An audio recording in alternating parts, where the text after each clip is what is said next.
Hello, class. My name is Daniel Lewis. I'm answering in response to the reflection responses about gender and religion.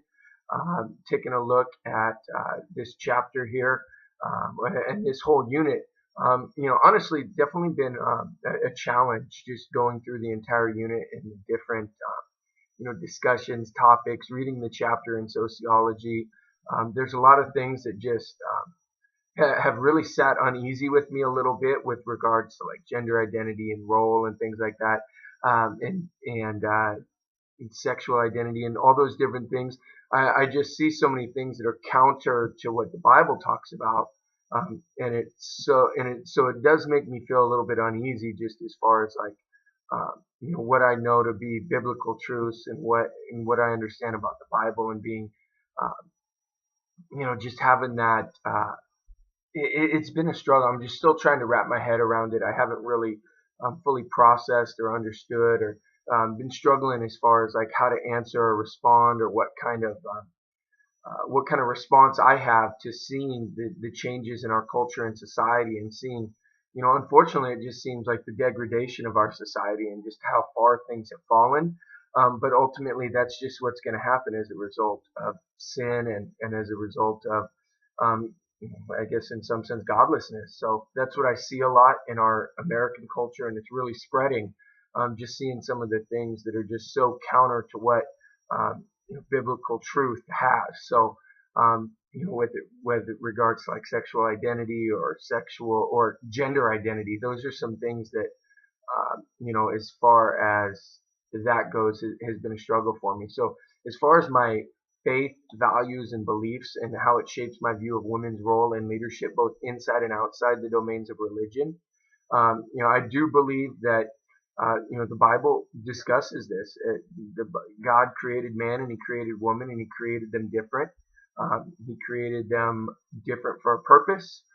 We both are made in the image of God, and we both have insight. We both have uh, a little piece of God in us. So I believe any humble human being, when you build relationships, you learn from other people, you see God from a different perspective. So that's something that I think is really neat, and I think is really important. And if we stay humble, we're going to be able to see that perspective in another person. So that's something that I do value and believe.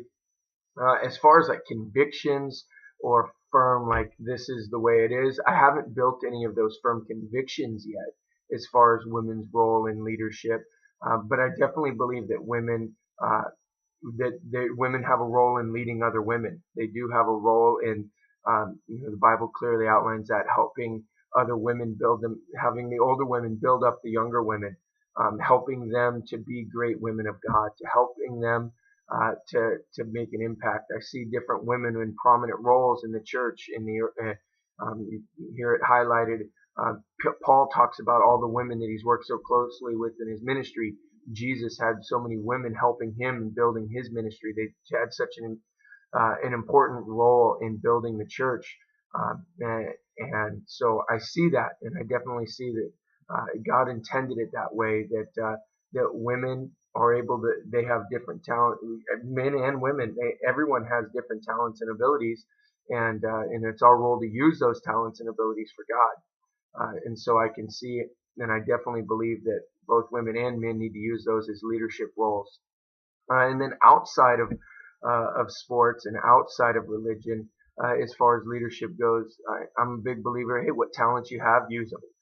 If you've got talents for leadership, use those talents. If you have talents for following, use those talents for following. So whatever you have, if you're able to do so, leadership is all about service. It's all about seeing needs, identifying needs, and filling those needs. It's all about having the heart to serve and the heart to lead. And I think that's important. If it's a power, definitely never a fan of anyone trying to lead out of a power trip or out of selfish ambition or anything of that nature. I think that that's bad leadership on any end. So if somebody wants to lead that way because they want power and it's a power grab, I'm not a fan of that. So whether it's men or women, doesn't matter to me. So those are just some of the things that I see, and some of my opinions as far as leadership. I definitely feel that whoever has the heart to serve, whoever has the heart to lead, that God put it on their heart, and that's something that they're going to do. And I feel like that's one of the talents that's been given to them. Those are a few of my thoughts. Look forward to hearing what you guys have to say. Thanks.